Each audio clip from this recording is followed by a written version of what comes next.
اور جب وہ جستجو کا یہ سفر مکمل کر لیتا ہے تو خاک کے ذروں سے آسمان کی وسعتوں تک ہر طرف ہم آہنگی پیدا ہو جاتی ہے، اور جب یہ ہم آہنگی پیدا ہو جاتی ہے تو انسان کو مثلث کی اس تکمیل کا احساس ہونے لگتا ہے، جس کے ایک کونے میں خدا، دوسرے میں انسان اور تیسرے میں کائنات ہے۔ اور جب وہ جستجو کے اس سفر میں کائنات کا مشاہدہ کر کے لوٹتا ہے تو برملا کہتا ہے کہ میں نے یہ راز پا لیا ہے کہ خدا تو انسان میں ہے اور انسان خدا میں ہے۔ میرا مقصد یہ بھی تھا کہ انسان کے اندر کے ان موسموں کا بھی ذکر کر سکوں جو لمحہ بلمحہ بدلتے رہتے ہیں، اور ان سے کس طرح انسان کی سوچ، خیالات، جذبات اور احساسات میں تغیر و تبدل رونما ہوتا رہتا ہے کہ ہر گزرتے لمحے کے ساتھ اس کی نئی شخصیت منظر عام پر آتی رہتی ہے۔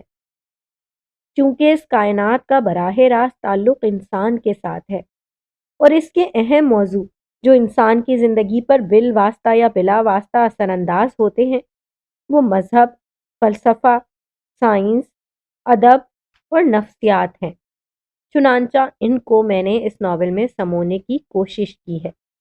اس لیے موضوع کے مطابق فلسفیانہ انداز اپنانا بہت ضروری تھا۔ ان تمام باتوں کو مد نظر رکھتے ہوئے میں نے اسے منفرد بنانے کی ہر ممکن کوشش کی ہے۔ اب یہ قارئین پر مبنی ہے کہ وہ اسے کیسا پاتے ہیں۔ قیصرہ حیات۔ تو یہ تھا تعارف قیصرہ حیات کی اپنی زبانی۔ مجھے تو اس تعارف نے ہی ایکسائٹڈ کر دیا ہے کہ میں جلدی سے اس ناول کو پڑھوں اور دیکھوں کہ اس کے اندر کیا کیا راز چھپے ہوئے ہیں۔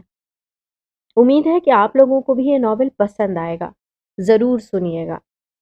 تو باقاعدہ آغاز کرتے ہیں ذات کا سفر، قسط نمبر 1۔ ہم نے انسان کو احسن ترین صورت میں پیدا کیا ہے، پھر ہم نے اسے پستیوں کی جانب دھکیل دیا۔ سورہ 3 آیت نمبر 4 اور 5۔ چہار سو خوشبو ہی خوشبو تھی، مہک ہی مہک، عجیب سی بھینی بھینی، جو نہ صرف دل و دماغ کو معطر کر رہی تھی بلکہ پورا ماحول اور فضا بھی اس خوشبو سے معطر تھی۔ ہر طرف ہم آہنگی تھی، یکسوئی تھی، سب ایک ہی سوچ، ایک ہی دھارے میں بہتے چلے جا رہے تھے۔ اور جب ہر جانب اتنا توازن، اتنا تناسب اور اتنی ہم آہنگی ہو جائے تو سکون آپ ہی آپ جنم لیتا ہے۔ محبت کے دھارے اسی شانتی، اسی سکون سے پھوٹتے ہیں جو دلوں کو اطمینان بخشتا ہے۔ وہ خوش تھے، مسرور تھے، ایک دوسرے کی سنگت میں، ایک دوسرے کی صحبت میں، کیونکہ دونوں کے اندر جو الاؤ روشن تھا وہ صندل کی خوشبودار لکڑی سے روشن تھا، اور جو آگ تھی وہ محبت کے آتش دان میں دہک رہی تھی جس نے ان کو پیکر محبت بنا دیا تھا۔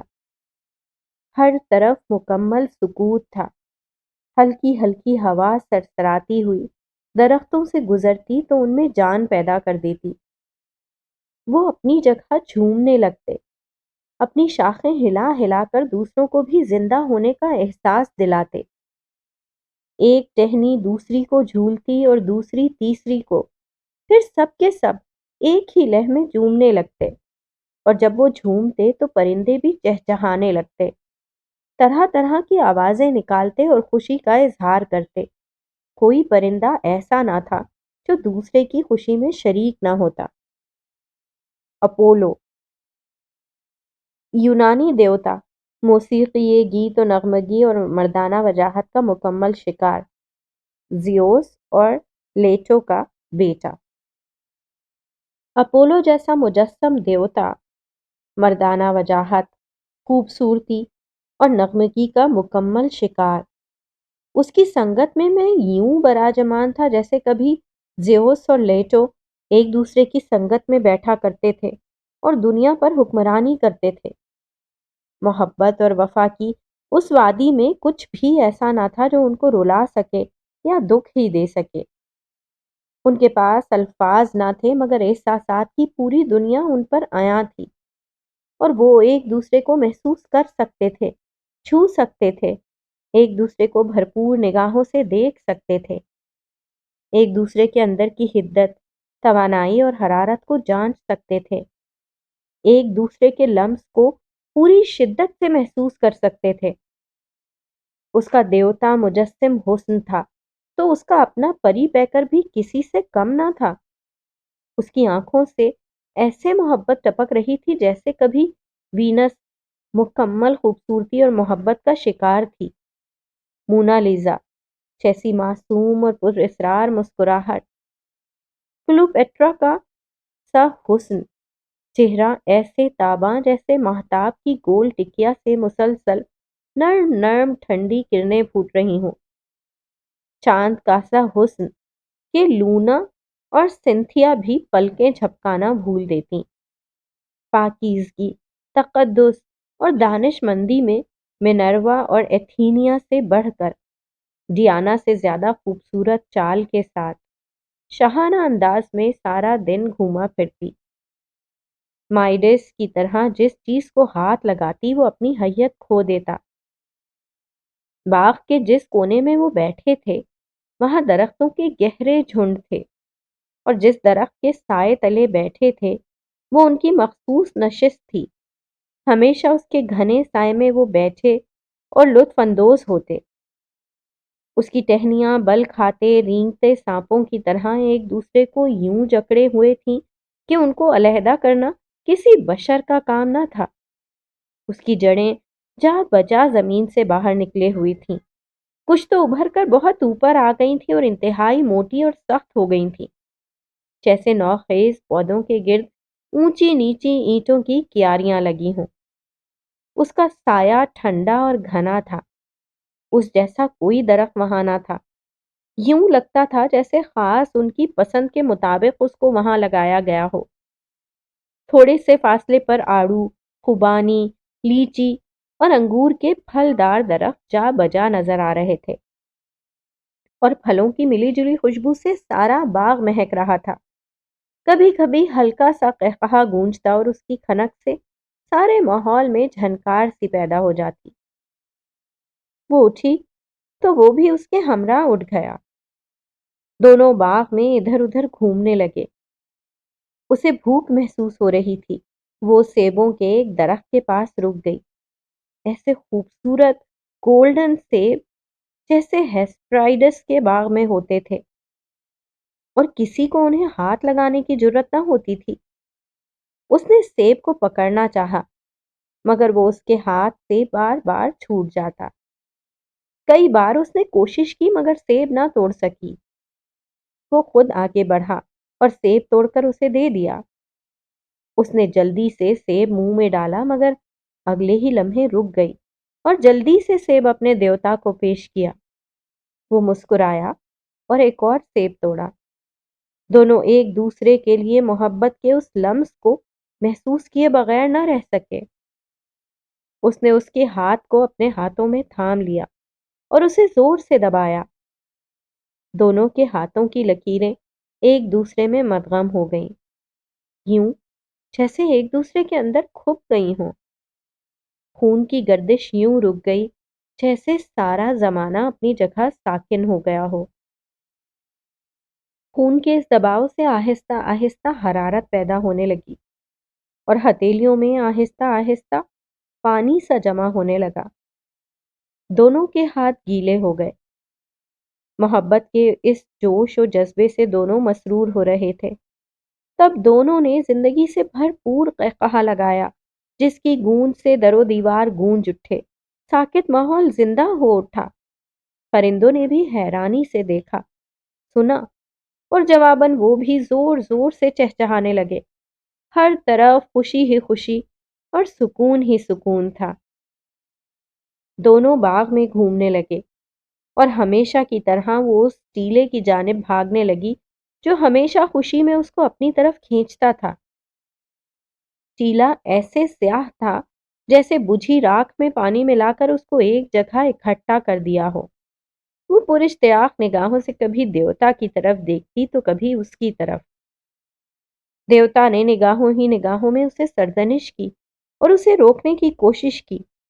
وہ رکی، اس کی جانب دیکھا اور پھر اس تیز رفتاری سے بھاگنے لگی جیسے کبھی اٹلانٹا اپنی تیز رفتاری کی وجہ سے مشہور تھی۔ وہ بھی اس کے پیچھے بھاگا، مگر وہ اس سے کہیں زیادہ آگے تھی۔ اس نے جلدی سے اس ٹیلے کے اوپر پاؤں رکھا، مگر ٹیلا تو ایک سراب تھا، بھربھری ریت کی مانند۔ اس کا پاؤں دھنستا ہی گیا اور وہ دھڑام سے نیچے گری۔ دیوتا نے حسرت سے اس کی طرف دیکھا، اس کی آنکھوں میں آنسو دیکھ کر پریشان ہو گیا۔ اس نے جلدی سے اس جگہ قدم رکھا اور اس کی جانب اپنے ہاتھ بڑھائے، مگر وہ کہاں تھا؟ دور، اسفل السافلین جیسی گہرائیوں میں۔ وہ گھٹنے پر سر رکھ کر اس کے پاس پریشان بیٹھا تھا اور سوچ رہا تھا، وہ خواب تھا، سراب، یا حقیقت؟ بے شک انسان پر زمانے میں ایک ایسا وقت بھی آ چکا ہے جب وہ کوئی قابل ذکر چیز نہ تھا۔ سورہ دہر، آیت 1۔ ہر طرف ابلتے لاوے کا شور ہی شور تھا، اتنا شور کہ کان بڑی آواز سنائی نہ دیتی تھی۔ آگ کے شعلے آسمان کو چھونے کی کوشش کر رہے تھے، ہر طرف لاوا ہی لاوا تھا، آگ ہی آگ، تاریکی میں آگ، روشن تانبے کی طرح، کبھی نارنجی، کبھی سرخ، کبھی آتشی، کبھی ست رنگی شعاعیں لیے ہوئے، شاید تاریکی کو روشن کرنے کی تگ و دو میں تھیں، مگر تاریکی تھی کہ نکس کی طرح بال کھولے ہر طرف اڑتی پھر رہی تھی، یوں جیسے آگ اور تاریکی میں چومکھی کھیل ہو۔ وہ آگ کو بھڑکانے کے لیے اپنے اندر کی اور تاریکی باہر نکالتی، اور آگ اس کو نیچا دکھانے کے لیے اور بھڑک اٹھتی۔ عجیب سما تھا، کوئی بھی ہار ماننے کو تیار نہ تھا۔ تب ایریبس نکس کی مدد کو پہنچا اور آگ کو ہار ماننا پڑی، دونوں نے مل کر اسے ہرا ہی دیا۔ آگ کے شعلے دبنے لگے، آگ آہستہ آہستہ بہہ کر ٹھنڈی ہونے لگی۔ مسلسل لاوے کے پھوٹنے سے جو گھن گرج اور گھڑگڑاہٹ تھی، اب آہستہ آہستہ کم ہونے لگی۔ ہر مرتعش چیز کو سکون سا میسر آنے لگا، کپ کپاہٹ کم ہو گئی، ہر چیز تھم گئی، پرسکون ہو گئی۔ ہر طرف پانی ہی پانی تھا، کہیں سیاہ، گدلا، شفاف، کڑوا، میٹھا، نمکین، کھارا، تعفن سے بھرپور، تو کہیں میٹھا، صاف شفاف، ننگ دھڑنگ وجود پانی کی تلاش میں سرگرداں تھے۔ کہیں سے میٹھا پانی مل جائے تو وہ اپنی پیاس بجھا سکیں، اور جب اچانک ابلتے ہوئے آتش فشاں کو دیکھا تو سہم کر دبک کر بیٹھ گئے، اور اندر باہر بے چینی ہی بے چینی تھی، بے انتہا اضطراب، بے پناہ شور، ایسی سراسیمگی، ایسی پریشانی، ایسا خوف جس کو وہ کوئی نام نہ دے سکے۔ بس نگاہوں ہی نگاہوں میں ایک دوسرے کی طرف دیکھتے رہے۔ خوف ان کے چہروں پر ابھرے ہوئے نقوش سے صاف جھلک رہا تھا۔ وہ اپنی پیاس بھول گئے۔ دور پانی نظر آ رہا تھا، مگر اب کس کو طلب تھی؟ کوئی جائے پناہ، کوئی ٹھکانہ از حد ضروری تھا، جہاں وہ اپنے وجود کو تحفظ دے سکیں، مگر کہاں؟ ہر طرف خوف ہی خوف تھا، تاریکی ہی تاریکی تھی، ہوا میں خنکی سی تھی، کچھ اندر کو خوف اور خنک ہوا دونوں نے جھرجھری لی، جسم کپ کپانے لگے اور دل زور زور سے دھڑکنے لگے۔ ہوا تیز تیز چلنے لگی، جنگل بیابان میں پتوں کی سرسراہٹ انہیں اور دھمکانے لگی۔ جو آج دیکھا پہلے کبھی نہ دیکھا تھا، جن آوازوں سے کان آج آشنا ہوئے تھے پہلے کبھی نہ ہوئے تھے۔ وہ خوف کے مارے جہاں کھڑے تھے وہیں دبک کر بیٹھ گئے۔ وہ اس کے ساتھ چمٹ گئی، اس کے پاس الفاظ نہ تھے کہ اپنے خوف کو بیان کر سکتی۔ اپنے اندر کے ڈرے سہمے جذبوں کو کس نام سے پکارتی؟ وہ بے بسی سے اس کی طرف دیکھ رہی تھی۔ وہ ان جذبوں کو سمجھ رہا تھا، محسوس کر رہا تھا، مگر نہ کہہ سکتا تھا، نہ دلاسا دے سکتا تھا۔ اندر ہی اندر کچھ کھول رہا تھا، جیسے باہر آنے کو بےتاب ہو، مگر زبان تک آتے آتے رک جاتا تھا۔ گلے میں ایک پھانس سی تھی، جیسے اندر ہی اندر مسلسل رونے سے لگ جاتی ہے۔ وہ شوں شوں کی عجیب و غریب آوازیں نکال رہا تھا اور ساتھ ہی غصے میں اپنا ہاتھ زور زور سے زمین پر مار رہا تھا۔ تب اس کا ہاتھ ایک نوکیلے پتھر پر جا پڑا۔ اس نے اس کو پکڑ کر زور زور سے زمین پر مارنا شروع کر دیا۔ زمین کے اندر سوراخ ہونے لگا۔ جیسے جیسے زمین کھدنے لگی، اس کے اندر کے جنون کو، خوف کو سکون سا ملنے لگا۔ زمین پھٹ چکی تھی اور اس کے اندر گڑھا گہرا ہوتا جا رہا تھا۔ اسے اپنے اندر کسی مخفی طاقت کا احساس سا ہونے لگا۔ وہ اور زور و شور سے اسے کھودنے لگا۔ تب ایوس نے اپنے پر پھیلائے اور تاریکی چھٹنے لگی۔ ہر چیز عیاں ہونے لگی۔ گڑھا کتنا گہرا ہو گیا تھا وہ دیکھ کر خوش ہوا۔ زمین کے اندر اتنا سوراخ گیا تھا کہ عورت آسانی سے اس کے اندر بیٹھ سکتی تھی۔ اس نے اسے اندر بٹھایا اور خود باہر کھڑا ہو کر دیکھنے لگا۔ تحفظ کا نیا احساس پچھلے خوف کو لے اڑا۔ وہ مسرور تھا۔ اس کے چہرے پر مسکراہٹ پھیلی، ایسی فاتحانہ جیسے ایک جہان فتح کر لیا ہو۔ وہ خوش خوش اس کے گرد یوں چکر کاٹنے لگا جیسے رقص کر رہا ہو۔ وہ خوش تھا اور مطمئن بھی۔ اندر کی ایک مخفی طاقت کا راز اس نے پا لیا تھا۔ وہ کیا تھی؟ کہاں سے آئی تھی؟ اور اس نے کیسے جنم لیا تھا؟ ان تمام باتوں سے بے نیاز صرف اور صرف وہ خوش تھا۔ اسی خوشی میں الٹی سیدھی قلابازیاں کھا رہا تھا جیسے بندر ناچ رہے تھے، اور وہ ان کی سنگت میں اچھل کود رہا تھا، مگر ان سے بے نیاز۔ تو میں نے تم کو بھڑکتی آگ سے متنبع کر دیا۔ سورہ لیل، آیت نمبر 14۔ بچے مل کر کنکریوں اور پتھروں سے کھیل رہے تھے۔ کبھی چھوٹی چھوٹی کنکریوں کو ہوا میں اچھالتے اور انہیں پکڑنے کے لیے ایک دوسرے کے اوپر چڑھنے کی کوشش کرتے۔ ان کے ننگ دھڑنگ وجود مٹی سے اٹے تھے۔ یوں لگ رہا تھا جیسے مٹی کے بطن سے لتھڑے ہوئے وجود باہر نکل کر گھومنا شروع ہو گئے ہوں۔ ان کی رنگت بھی ایسی ملگجی تھی جیسے زمین کی گدلی رنگت۔ ان کی آوازیں ایسی تھیں جیسے بندر آپس میں باتیں کرتے ہیں، ایسی بولی بولتے جیسے پرندے آپس میں بولتے ہیں۔ ان کی ہنسی بھی ان کی ہنسی معلوم نہ ہوتی تھی۔ جانوروں درندوں کے اندر رہ رہ کر وہ بھی ان کی طرح نیم وحشی درندے ہو گئے تھے، انہی کے قبیلے کا حصہ۔ یکدم ایک بچے کے پاؤں میں نوکدار پتھر چبھا۔ شدید چبھن اور کرب کے باعث وہ وہیں بیٹھ گیا۔ انتہائی غصے میں پتھر کو دیکھا اور اس کو اٹھا کر اس زور سے دوسرے پتھر پہ مارا کہ اس سے چنگاریاں سی نکلنے لگیں۔ ان چنگاریوں نے پاس بکھری سوکھی گھاس کو آنن فانن اپنی لپیٹ میں لے لیا۔ قریب ہی 2 سوکھی ٹہنیاں درخت سے ٹوٹ کر گری تھیں۔ آگ نے ان کو بھی اپنی آغوش میں لے لیا تو ایک جہان سا روشن ہو گیا۔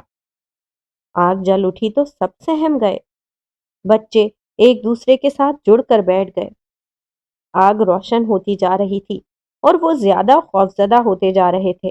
ہر ایک کے لیے یہ ایک اچنبھے کی بات تھی۔ ماں باپ بھی آگ کی تابناکی دیکھ کر سراسیمگی کے عالم میں بچوں کی طرف دیکھ رہے تھے۔ ماں نے دھیان سے سب کی طرف دیکھا۔ سب سے چھوٹا بچہ غائب تھا۔ اس کا دل زور زور سے دھک دھک کرنے لگا اور مرد کو اشاروں سے سمجھایا۔ درختوں کے پیچھے کھڑکھڑاہٹ سی ہو رہی تھی۔ مرد نے پیچھے مڑ کر دیکھا۔ بچہ شیر کے پنجے میں تھا اور وہ اس کا نازک بازو منہ میں دبائے اسے گھسیٹ رہا تھا۔ دونوں نے خوفناک نگاہوں سے ایک دوسرے کی جانب دیکھا۔ غصے سے ان کے منہ سے عجیب و غریب آوازیں نکلنا شروع ہو گئیں اور رال بہنے لگی۔ چہروں پہ کئی رنگ آئے اور بکھر گئے۔ سہمے ہوئے بچے، آگ، شیر، خوف، سراسیمگی اور پریشانی سب نے مل کر اندر ہی جان سا پیدا کر دیا۔ ایک تلاتم سا برپا ہو گیا۔ ایسے ایسے جذبے سر اٹھانے لگے جن سے پہلے وہ بالکل نہ آشنا تھے۔ یک دم اس نے بھڑکتی آگ کی طرف دیکھا۔ عجیب سا احساس بیدار ہوا۔ آگ سے ڈرنے کی بجائے نادانستہ وہ اس کی جانب لپکا اور جلتی ہوئی ٹہنی اٹھا کر زور سے شیر کی جانب پھینکی۔ شیر ہراساں ہو کر بھاگ نکلا۔ بچہ وہیں درد سے بلبلا رہا تھا۔ سب بھاگ کر بچے کی طرف گئے۔ ماں نے اسے آغوش میں لیا اور اسے سینے سے چمٹا کر پیار کرنے لگی۔ مرد نے شکرانہ نگاہوں سے آگ کی طرف دیکھا۔ اس کی آنکھوں میں عقیدت اور محبت تھی۔ وہ اس کے آگے جھکا، اس کی طاقت کو سلام کیا، مگر اندر کی طاقت کا بھی جائزہ لیا۔ تلاتم، ہیجان، طوفان اب تھم چکا تھا۔ ایک نرم گرم احساس کے ساتھ آگ سے خوف کا احساس بھی بیدار ہو چکا تھا۔ ٹھنڈے میٹھے جذبات سے اس نے بچوں کو دیکھا۔ بھڑکتی آگ نے اس کے وجود کے اندر ایک جگہ بنا لی اور اس نے اس کے ہمراہ شعور کے دروازے پر قدم رکھا۔ آگ جہاں روشن کرتی ہے وہاں بھسم بھی کر سکتی ہے۔ خدا ہی تو ہے جس نے تم کو ابتدا میں کمزور حالت میں پیدا کیا، پھر کمزوری کے بعد طاقت عطا کی۔ الروم 54۔ اس کو شدید بھوک لگ رہی تھی مگر کھانے کو کچھ بھی نہ تھا، نہ غار کے اندر نہ باہر۔ غار ایسا تاریک اور کھوکھلا تھا جیسے اس کا پیٹ۔ وہ اندر بیٹھی کتنی دیر کھلی مٹی سے غار کی دیواروں پہ کچھ بناتی رہی، پھر باہر آ گئی۔ بچے دور آگ کے گرد کھیل رہے تھے۔ اس نے ان پہ ایک نگاہ ڈالی اور پھر درختوں کے پیچھے گھومنے لگی۔ بالآخر وہ اسے کونے میں بیٹھا مل ہی گیا۔ وہ اسے غار کے اندر لے گئی اور ایک ہاتھ پیٹ پر رکھا اور دوسرے سے دیوار کی طرف اشارہ کیا۔ وہاں الٹی سیدھی جانور کی شکل بنی تھی۔ وہ کونے کھدروں میں کچھ ڈھونڈنے لگ پڑا اور پھر باہر نکل آیا۔ باہر آ کر اس نے 4 گول گول پتھروں کو ایک موٹی سی ڈوری کے ساتھ باندھا اور دور چوکڑیاں بھرتے ہرن کی جانب پھینکا۔ پتھر اس کی ٹانگوں کو لگے اور وہ وہیں بلبلا کر گر پڑا۔ خون اس کی ٹانگوں سے بہنے لگا۔ وہ بھاگتا ہوا اس کی جانب گیا اور خون آلودہ زندہ ہرن کو آگ میں پھینک دیا۔ آگ سے پٹاخے نکلنے لگے۔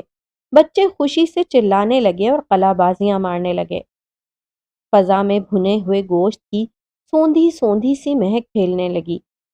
انہوں نے ٹہنیوں کی مدد سے اس کو باہر نکالا اور سب اس پر یوں ٹوٹ پڑے جیسے مردار کے اوپر گدھ۔ جو جس کے ہاتھ آیا وہ اسے چیرنے پھاڑنے لگا۔ بچے، مرد، عورت سب اس چھینا جھپٹی میں مصروف تھے۔ یہ عمل انہیں بہت خوش کن اور اچھا لگا، اتنا لطف کہ پہلے کبھی انہیں اس کا اندازہ ہی نہ تھا۔ گوشت ختم ہو گیا تو وہ ایک دوسرے پر جھپٹنے لگے۔ بچے ایک دوسرے پر، مرد، عورت سب ایک دوسرے کو زد و کوب کرنے لگے۔ یہ سب ان کو بہت مسحور کن لگ رہا تھا۔ اسی میں وہ ایک دوسرے کو زور زور سے پیٹنے لگے، یوں جیسے اپنی اپنی طاقت کا مظاہرہ کر رہے ہوں۔ ایسی طاقت، ایسی قوت جس کا مظاہرہ انہوں نے پہلے کبھی نہ دیکھا تھا۔ اچھلنا، کودنا، چھیننا، جھپٹنا سب ذات کا حصہ لگنے لگا۔ پنہاں رازوں میں سے ایک راز